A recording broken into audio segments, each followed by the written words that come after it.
Serving up a warm dish of the Triad's culinary fare, here's your weekly helping of food, news, and views. This is the man who ate the town.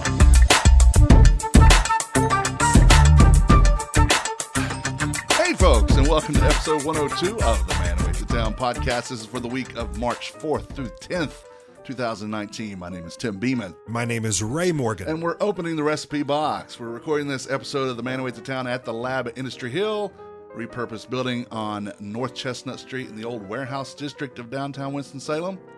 Our building houses a custom furniture company, a cool upholsterer, manufacturer of fine denim cloth and purses and bags and cool stuff. Shaving bags and stuff, and a musical creation station, which you got to see today. That was really cool. And Industry Hill itself hosts a lot of cool new things, restaurants, chocolatiers, breweries, a third one on its way, entertainment complexes, and a high-end stereo shop that's coming as well. Find out more by visiting industryhill.com. And the climbing gym. That's right, the Rock Box. We keep forgetting to mention Rock Box bouldering. You know what? I'm gonna put it right. Get in there and just edit that document. Let's give them that free plug, because it really is a cool place. A bouldering facility. Yes. Have you been in? I have. It is really cool. I've not done anything but go there. But yeah, I'm not. No. If I'm climbing a wall, it's going to be figurative. yeah, my big ass isn't getting up on that. No. So we talked about, I don't know if you were here yet or not, but I think you were, when Quanta Basta closed in Advance. Right. Okay, well, it looks like that spot is being taken over still by Tim Grandinetti. Okay. But it's going New to concept. be, it's Rhubarb and Honey Hospitality Group, which I believe is the Lynette Murphy, Matthews Murphy, and Lynn Murphy, and Tim Grandinetti company that do all of the Quanta Basta and the Spring House and the Quanta Basta East now. Right. That's going to happen in Wilmington. This is Dr. Brownstone's Barbecue, a North Carolina barbecue concept. Okay. So starting opening spring 2019. So we need another North Carolina barbecue place. Sure. At least it's not wings. So this is the press release that was sent to me. Cool. Chef Tim Grandinetti of Spring House Restaurant, Kitchen, and Bar announces today that he will open Dr. Brownstone's Barbecue, Takeout, and Catering, his take on quote-unquote old school North Carolina barbecue in the spring of 2019. The 48-seat barbecue restaurant will be located alongside the Lowe's Foods of Bermuda Run in the Kenderton Place Shopping Center on Highway 801 North. Just 10 miles from downtown Winston-Salem, a short 15-minute drive, and 30 minutes from Statesville. Yeah. And the family-friendly ambience allows for warm, lighthearted, and genuine Southern hospitality, said Tim Grandinetti. Step right up to the counter for top-notch North Carolina-inspired barbecue, signature sandwiches, traditional sides, and chef-created desserts, or crafted desserts. Take a chair, sit a spell in our comfortable dining room. Dr. Brownstone's Barbecue is committed to creating delicious foods while striving to make the world a more wonderful place. There you go. With a strong commitment to sustainability, all foods and beverages will be served with eco-friendly, compostable serviceware. And like any good barbecue joint, an efficient takeaway program that will feature curb service for fast, convenient pickup. A classically trained chef, Grandinetti has a true passion for the art of barbecue. He was invited to compete on the Food Network's Chopped Barbecue Grill Masters. Oh, did not know that. Food Network traveled to the Arizona desert for a special 5-part themed Chopped Grill Masters cooking extravaganza. Over 5 weeks, based outside at the nostalgic old Tucson studios, Chef Grandinetti and 15 grill masters from around the country participated in this captivating Wild West showdown. Chopped favorites Amanda Freitag, Mark Murphy, and Aaron Sanchez. Aaron Sanchez. I like him. Presided at the judging table with astonishing mystery ingredients and tremendously talented barbecue competitors. As for the menu, expect an homage to authentic North Carolina barbecue and, all caps, flavor bombs that will be ingredient-driven, highly thoughtful, intensely flavorful, and expertly prepared. Specializing in pork, chicken, and signature sandwiches, the menu will be anchored by award-winning pork spare ribs, slow-cooked chicken with Alabama-style white barbecue sauce. You said Alabama.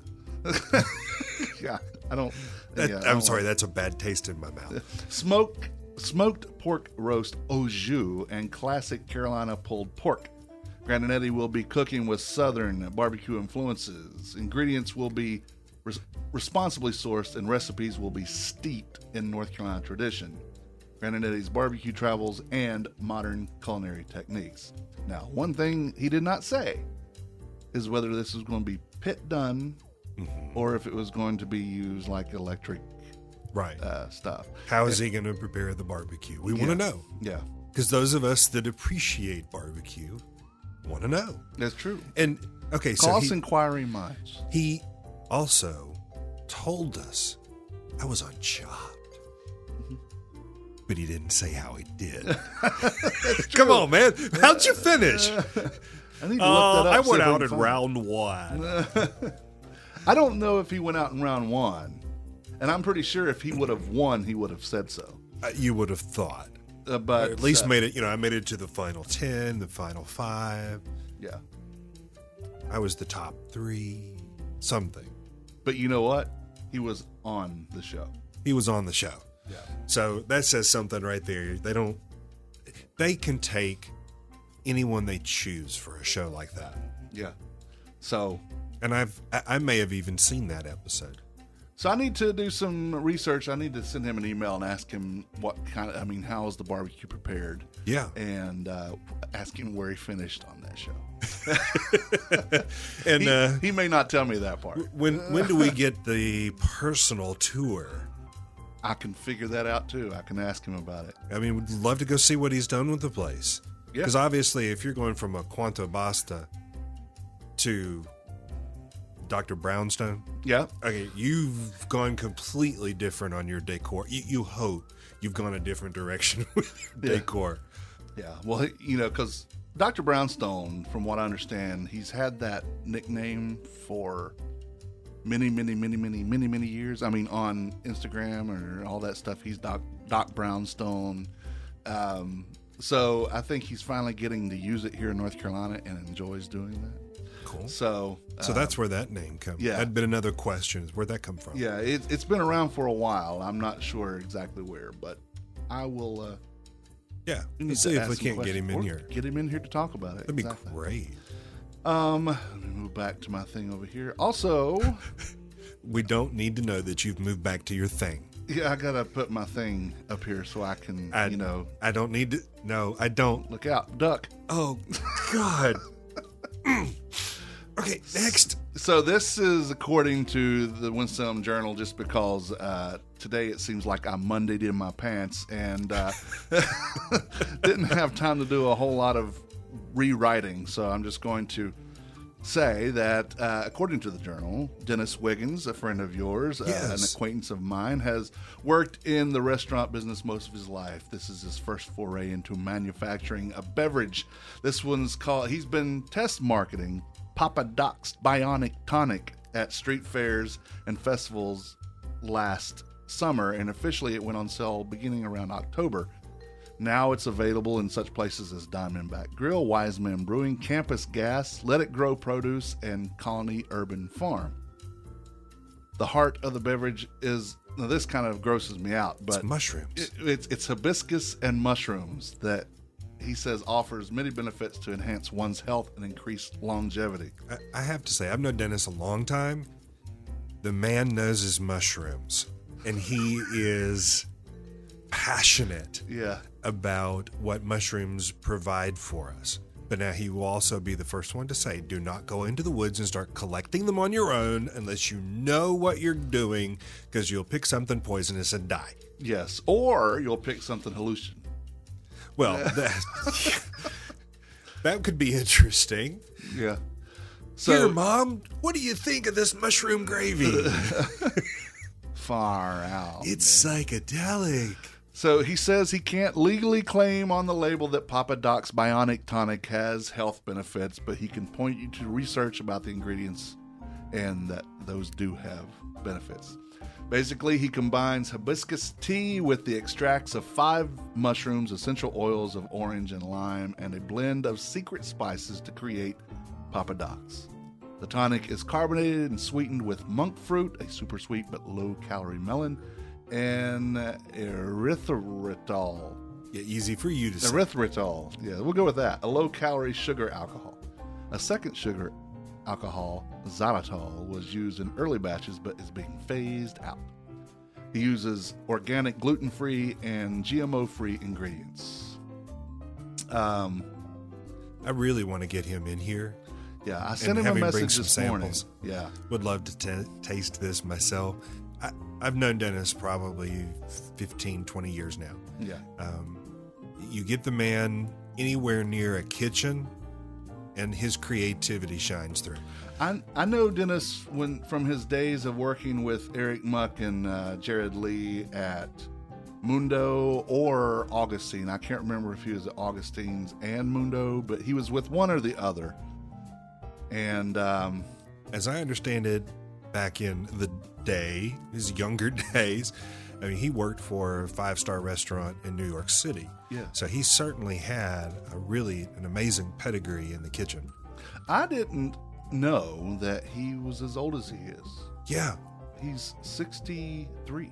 I would have guessed right about that. Yeah, he's about 10 years older than I am. Yeah. Yeah, his wife, Ginger, just an amazing woman. Their son grew up with my daughter. They're going to the same church together. Yeah, great people. Just amazing people. I'm really, I want to see him do well with this. Well, like I said, I sent a message to him this morning, and he hasn't responded yet. So we'll, if you get a chance to talk to him, which I don't know if you will, but if you do, tell him we're looking for him. We'll get him from multiple angles. See if we can't bring him in. Let's do that. That's all the news that I have. Cool. For today. Kind of a quiet week. Yeah, it is. For now. But spring is coming. Things are happening. That's right. We'll talk about that too. Let's go ahead and get into our ridiculously named things for things that are trivial. I love this part. Like today is National Pound Cake Day. Okay. Pound on your cake day. Yes, pound on your cake day. Also in 1792 on this date, oranges were supposedly introduced to Hawaii. Wow. Okay. I would have thought it would have been there already, but what do I know about oranges in Hawaii? Probably as much as I do, and just what I wrote. I know a little bit about oranges in Florida, having lived in Florida, and we used to go get them fresh. Tomorrow is Shrove Tuesday. Shrove Tuesday. Or also known as Fat Tuesday, or Mardi Gras, which actually stands for Fat Tuesday. In French, Mardi is Tuesday and Gras is fat. So, yeah. There you go. Or laissez le bon temps rouler. Let the good times roll. And all of that is in preparation for Wednesday, which is Ash Wednesday, the beginning of the Lenten season. Yes. I don't know what that means, but sure. And it's 6 weeks of fasting for Christians leading up to Easter, right? It's a 40-day period leading up to the crucifixion of Jesus. It's a dark period in church, the church year. We'll just say that. Protestant church years. Okay. I'll stop there because this isn't about the church. It's about food. Right. But you know, you can, if you're giving up stuff, you can say that's food. I personally give up Lent for Lent. So, yeah, I'm giving up things for Lent. Yeah. Actually, I have never given up anything for Lent. Our pastor turned that around several years ago, and I appreciated what he said. Instead of getting rid of something, why don't you pick up something for Lent?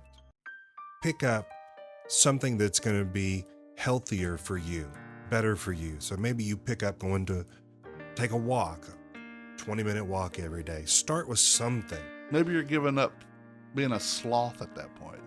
There you go. So you're giving up sloth for activity.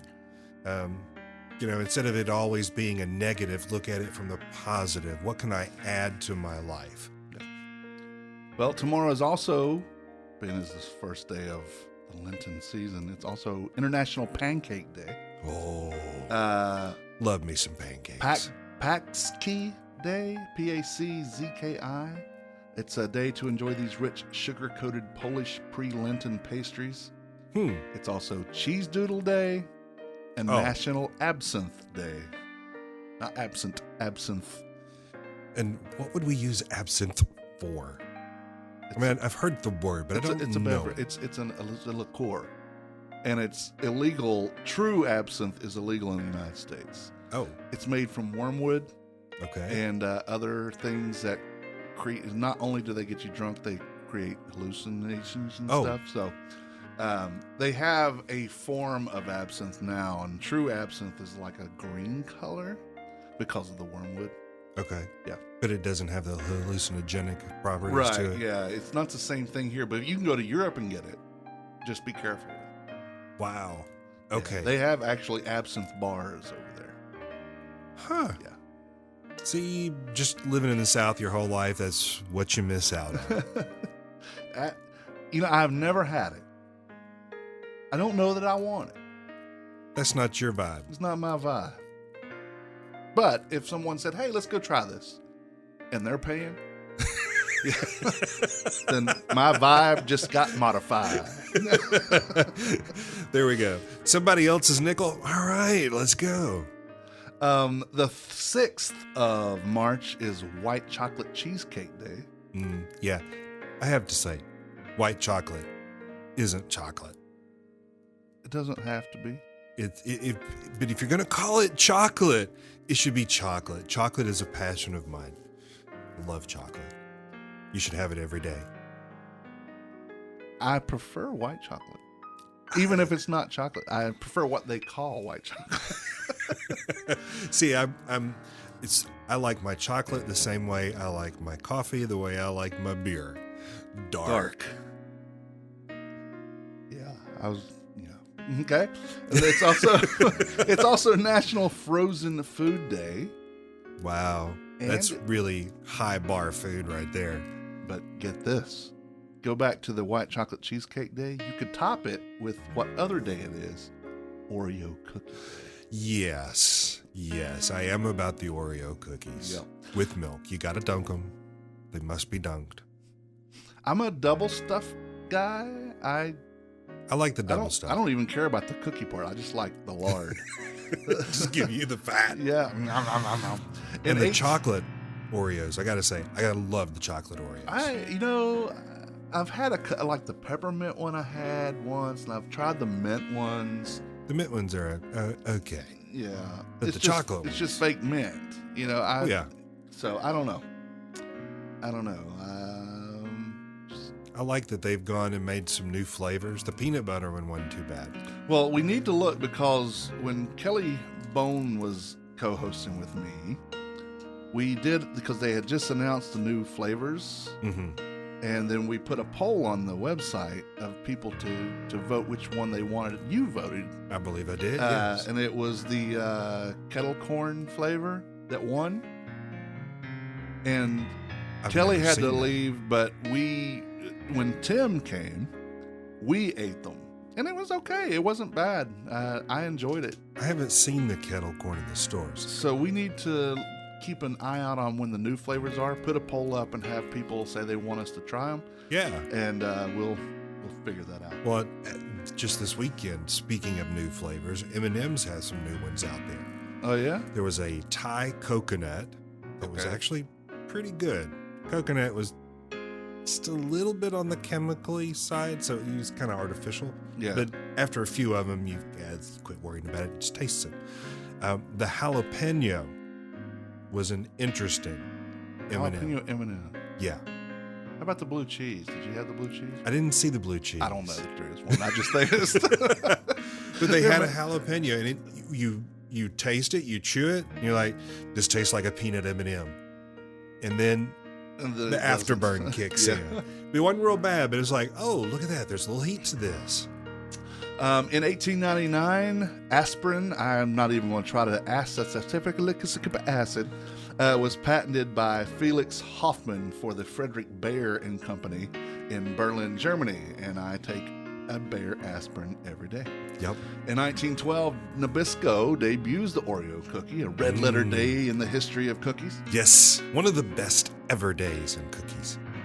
In 2012, Rebecca Spate of Dakota City, Nebraska, sold a McDonald's Chicken McNugget that resembled President George Washington for $8,100 on eBay. She had kept the McNugget in her freezer for 3 years before deciding to sell it. $8,100. Do you know why that McNugget was worth $8,100? I can give you the actual answer.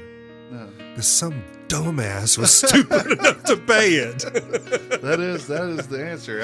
I'm surprised eBay let them sell that. It's a chicken McNugget, for crying out loud. It's a dead chicken.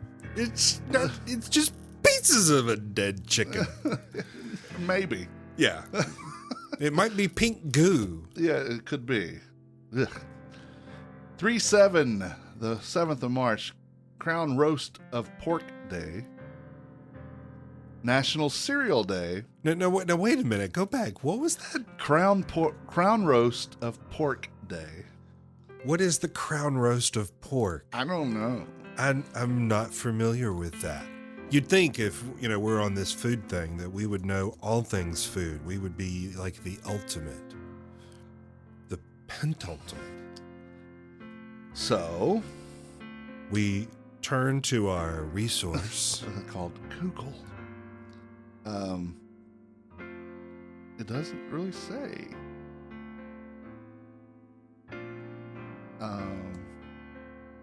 Yeah, it gives me a bunch of recipes, but doesn't tell me what it is. Oh, okay. Nothing is more majestic than this regal cut of meat, and nothing makes your house smell better while it roasts. It's the thing that, it's like the ribs, I guess, and they are stacked. They look like a crown. Yep. Yeah. Kind of inside out sort of thing. Yeah. Wow. Okay. So it's ribs. Yeah. So it's also the National Cereal Day, as I said, and it's Fritter Thursday. Thursday. Always Where? the Thursday after Shrove Tuesday. Where are we getting the fritters? Apple fritters? Beach fritters? Can make you some. She used to work at Old Salem, and they had to learn that. Oh, so she's got like the authentic Old Salem recipes. Yeah, so she can at least do it. I don't know if she has the recipe, but she always she always says that she does them well. So I'm like, okay, do some. Well, yeah, do some. Yeah. And then come in here and talk about it, or just bring them, or just send them with you. Just mail them to me. That's fine. In 1876, on the 7th, Alexander Graham Bell receives a patent for the telephone. We talk about him a lot on this show. In 1897, Dr. John Kellogg served those cornflakes for the first time to his patients at the hospital, the sanatorium, in Battle Creek, Michigan. They wouldn't be sold commercially until 1906. 1914, So do they call it Flakes for Flakes? Oh, I wish I had a rim shot for you. That would be good. Yeah. In 1914, you can go back and add one. All right. The Coca-Cola Bottlers Association was formed. Oh, yeah. That was a great day. I love Coke. I do too. I mean, I think I love the company. I mean, the Coke itself, but I like their products, like Sprite and on the whole. Like I'm a Coke versus Pepsi. Definitely on the Coke side of the equation. Yeah. But then, have you been to their big thing down in Atlanta? I have. World of Coke? That was really cool. Yeah. Did you try what's it called? It's some woman's name. It's really awful. It's sold in Israel, and it sells like crazy, but it tastes like Dirty Socks or something. Oh, where they have all the different flavors of stuff from around the world. Yeah, but there's only one that's that bad, and everybody knows it. And I can't remember the name of it, but I don't remember. I probably tried it because there were some that day that I was like, oh, that remind me to never, ever let this cross my lips again. Beverly. It's called the Beverly. The Beverly. Yeah. Ugh. Still produced for World of Coke, but it's discontinued worldwide. Club Cool, Coca-Cola store sampling is there, but Color Clear Flavor Bitter Citrus. It's a carbonated drink marketed as a non-alcoholic aperitif that was produced by Coke, and it's awful. They produced it but couldn't find a market. Well, they did. They sold it in Israel. It sold in Israel for a long time. Because that's what it even says on the label. It says, it tells you where these different flavors are from. Right. And it was Israel. Interesting. I wonder if they were mixing it with something. They'd have to. Or that, or they just got horrible taste buds. So maybe the water there is so bad. This tastes good. Yeah. Well, that's how beer got started. Yeah.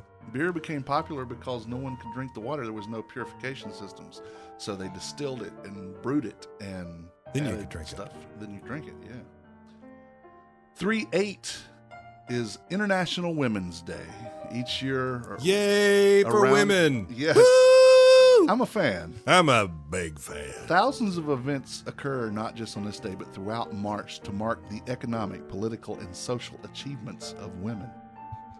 Whoever said that women were the weaker sex was an idiot. Yeah. Well, obviously was out of arm's reach from a woman. Here we go with some of our trivial things. Okay. 3/8 is Peanut Cluster Day. Oh, that's a cluster. And National Tartar Sauce Day. Oh, why? I just, we hit those. It's like, why? Do we need a day to celebrate the joy that is tartar sauce? I mean, how many people in your entire life have you met that were passionate about tartar sauce? I believe that's why they have a date. You know what? Tartar to sauce remind sales people. are down. We need to boost them a little bit, and so let's do this. I like some tartar sauce with my, Fish fried sticks. fish. And, Oh, I like tartar sauce, but does it need a date? No. I'm sorry, it just doesn't. On the 8th in 1923, the Coca-Cola 6-bottle carton was introduced. In 1927, Norwich Pharmacol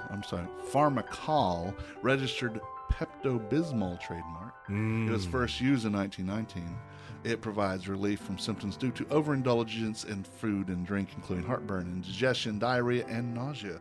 As the commercials will tell you, they have to put nausea and diarrhea and heartburn in their commercials. And it's usually something funny like line dancing, country line dancing or something. Yeah. On the 9th, which is Saturday, turn your clock ahead or spring forward since we're, starting the daylight saving time. The old saying of spring forward and fall back never worked for me because I always got them reversed. Because I don't think of springing forward. If I'm springing backwards, away from something. Yeah. And if I'm falling, I'm probably just falling forward. So that spring forward, fall back, I always get it reversed. I have to stop and think, which way am I springing now? Ask someone, which way are you springing? I'll spring backwards. Well, I sprang forwards. I just spring. Bounce to bounce to bounce to bounce to bounce to bounce. The 9th, Saturday, is also National Crab Meat Day. Okay, that's better than a tartar sauce day. Yeah. Let's bump tartar sauce for more crab. And National Meatball Day. Oh, yes. I love meatballs, so yeah. Do you remember the old show Babylon 5? I knew it, but I never saw it. There was a comment made on there by an alien race that he was bringing Swedish meatballs to a function, and he's like, I have found that in every civilization, there are Swedish meatballs. We just went off on a tangent. Yeah, Sorry. no, it's okay. It's okay. We had meatballs not long ago at my house. I don't know if I still have a picture of it. We have not made meatballs. We've gotten them like just frozen and then thrown them into something, but I'd like to try to make some. Yeah, make them. They're a whole lot better. Yeah. The 10th Sunday is Blueberry Popover Day. Blueberry Popover. Yeah. Is that her nickname? And she's Uh-huh. just going to pop on Just over? on over. Come on over here, Blueberry. Come on over here. Blueberry Popover. I've never heard of a popover. Of course, that doesn't mean anything. I've already said Didn't know I'm the what guy that absinthe grew up was here. either. Yeah, I grew up here. Sorry, they don't tell me these things. I know stuff exists elsewhere in the world. I am.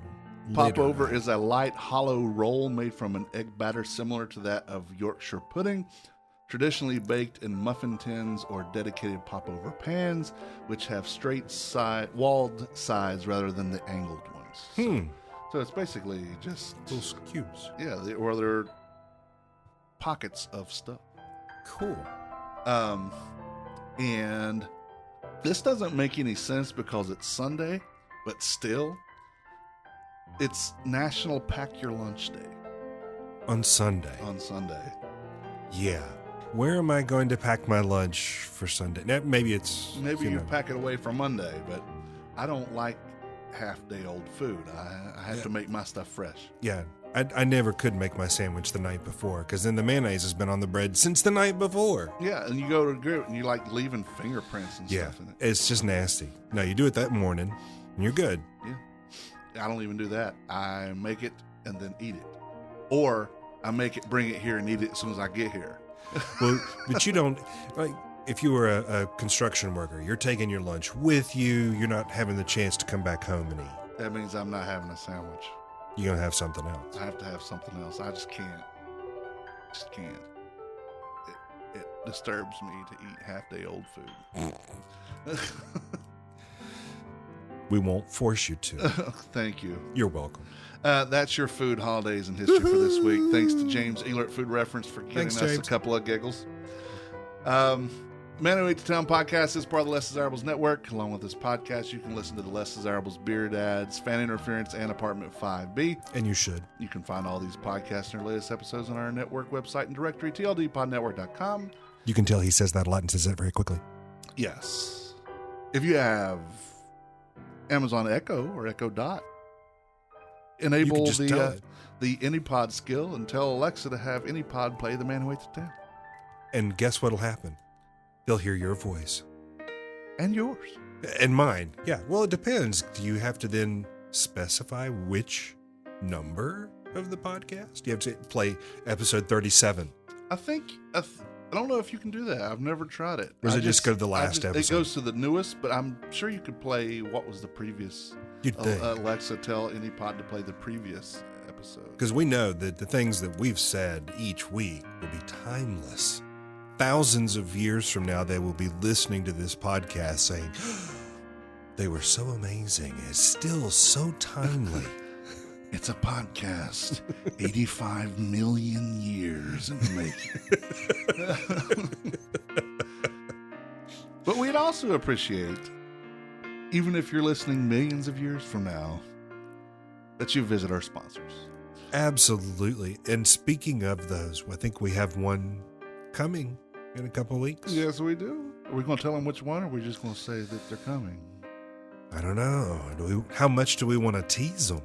Let's tease them. Let's not tell them. Let's tease them. Yeah. One of our sponsors. One of our is coming. sponsors. Yeah. Yeah. And it's going to be an amazing conversation because this is an amazing person. This is true. Or people. Or people. I didn't say gender. You noticed. I skipped right past the whole gender Sure. thing. Sure. She may be fluid. Or he may be fluid. Maybe. They may be fluid. It may be fluid. They. Let's go with they. They. That's a good pronoun.